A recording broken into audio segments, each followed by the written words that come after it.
పని చేసి, ఎందుకంటే ఇక్కడ అది అది పని విధానం తర్వాత మీరున్నటువంటి మీరు పోయి మీ అప్రోచ్ అదంతా అటు పెడితే ప్రస్తుతం భారతీయ జనతా పార్టీలో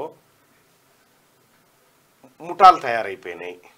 బండి సంజయ్ది ఒక గ్యాంగు, ఈటల రాజేందర్ది ఒక గ్యాంగు, ఆ తర్వాత కిషన్ రెడ్డిది ఒక గ్యాంగు, ఇట్లా గ్యాంగులు తయారైపోయినాయి. ఈ గ్యాంగులు నరేంద్ర మోడీ పార్టీని అంటే భారతీయ జనతా పార్టీని గట్టెక్కించే పరిస్థితిలో ఉన్నాయా?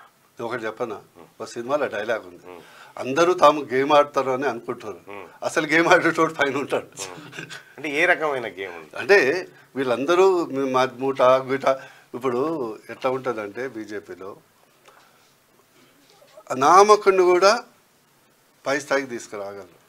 అందుకని ఎందుకంటే మన ముగ్గురు ముఖ్యమంత్రులు చూశారు కదా, యాదవ్,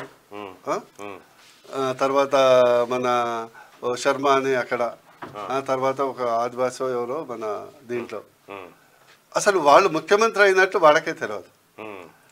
సో వీళ్ళందరూ ఎవరైతే మేము పెద్ద నాయకులము అనే కాన్సెప్ట్ బీజేపీలో వర్కౌట్ కాదు.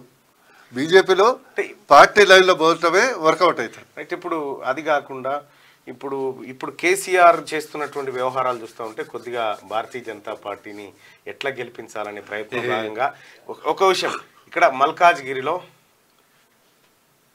ఈటల రాజేందర్ గారి పైన డమ్మి క్యాండిడేట్ను పెడుతుండని, బూర్ నర్సయ్య గౌడ్ గారిని భువనగిరిలో గెలిపించడం కోసం అసలు ఈ జిల్లాకు సంబంధం లేనటువంటి వ్యక్తిని తీసుకొచ్చి పెడుతుండని ఒక చర్చ జరుగుతూ ఉంది. కేసీఆర్ ఎన్నికల్లో గెలుపు కంటే మీ కళ్ళలో ఆనందమే ఎక్కువ చూడాలని అనుకో. మళ్ళా మీకు తెలుసు అక్కడ ఇది ఏ సినిమా అయినా కూడా మంచి టాక్ ఉంటేనో టికెట్లకు ఎగబడతారు. టాక్ లేకుండా ఇప్పుడు నాయన రండి టికెట్, మేమే పైసలు ఇస్తాం, మేమే ప్రైజ్ అని అంటే నాకు వద్దు బాబు నీ టికెట్ అని ఉరుకుతున్నారు. నీకు తెలియదా భువనగిరిలో ఏమైంది? మీ పోటీ ఎవరితో అంటే ఏ పార్టీతో ఉండబోతా ఉందన్న? ఇప్పుడు ఉన్న పరిస్థితుల్లో అయితే ప్రధానంగా కాంగ్రెస్తోనే ఉంటుంది. అందులో ఓపెన్ సీక్రెట్ ప్రజలే చెప్తున్నారు కదా, నేను చెప్పేది ఏముంది. ఈరోజు ప్రజలు పెద్ద విశ్లేషకులు. అసెంబ్లీకి ఎవరికి వేయాలి, సర్పంచ్కి ఎవరికి వేయాలి, పార్లమెంట్కి ఎవరికి వేయాలి, ఢిల్లీలో ఎవడు ఉండాలి, గల్లీలో ఎవడు ఉండాలి, మధ్యలో ఎవడు ఉండాలి. కాంగ్రెస్ పార్టీకి ఎందుకు వేయకూడదు ఓటు? క్లియర్గా చెప్తున్నా కదా, రెండు సింపుల్ డైలాగ్, రవీందర్ రెడ్డి గారి డైలాగే చెప్తా. ఏమన్నాడు, మేము ఇక్కడ లంకెబందలు ఉన్నాయని వచ్చినాం, ఖాళీ కుండలని ఉన్నాయి, మేమేం చేసే పరిస్థితి లేదు అని అన్నాడు. నెంబర్ 2 అంటే ఏంటి, నీకు తెలుసు, నాకు తెలుసు, రేవంత్ రెడ్డి గారు తెలుసు, మొత్తం తెలంగాణకి తెలుసు, వీరు అంటూ లేకుండా గీకేసిపోయినాను తెలుసు కదా. ఆఖరికి రోడ్లు కూడా అమ్ముకుని పోయినారు ఓఆర్ఆర్, మీకు తెలుసు. అలాంటప్పుడు హామీ ఇచ్చేటప్పుడు ఆలోచించాలి కదా. 2 అందుకొరకే నేనేం విజ్ఞప్తి చేస్తున్నాను. ఓకే కాంగ్రెస్ వచ్చింది, లెటర్స్ ఇక దాని గురించి ఎందుకు వచ్చింది ఎట్లా వచ్చింది దాని విమర్శ అవుతు. నెక్స్ట్ ఖాళీ కుండలు ఉన్నాయి కదా, నిండు కుండ కావాలి. ఇదేమో పలికిపోయిన కుండేనా, అది కంప్లీట్ అయింది. ఈ క్వశ్చన్ నేను ఒక అనుబంధ క్వశ్చన్ వేసిన తర్వాత మీరు ముందుకెళ్ళండి. ఇప్పుడు కాంగ్రెస్ ప్రభుత్వం వచ్చింది కాబట్టి అవి ఖాళీ కుండలా ఏ కుండలు అనేది బయటకు వచ్చింది. లేకపోతే అది ఆ కుండలో ఏముందన్న సంగతి కేంద్రంలో అధికారంలో ఉన్న మీరు చెప్పలేదు, కేసీఆర్ చెప్పలేదు. మనం ఎలక్షన్ ముందర ప్రతిరోజు నువ్వు నేను అందరం 5 లక్షల కోట్ల 6 లక్షల కోట్ల కోకపూట భూములు అమ్మినాం, ఓఆర్ఆర్ అమ్మినాం, జీతాలకే డబ్బులు 15 రోజులకు ఇస్తున్నాం, 30 రోజులకు ఇస్తున్నాం. ఆ సమక్ష శీఘ్ర ఈ అనుబంధ ఎంప్లాయీస్ 3 నెలలు 4 నెలలు ఇవ్వట్లేదని మరి కోడే కూర్చోమా లేదా?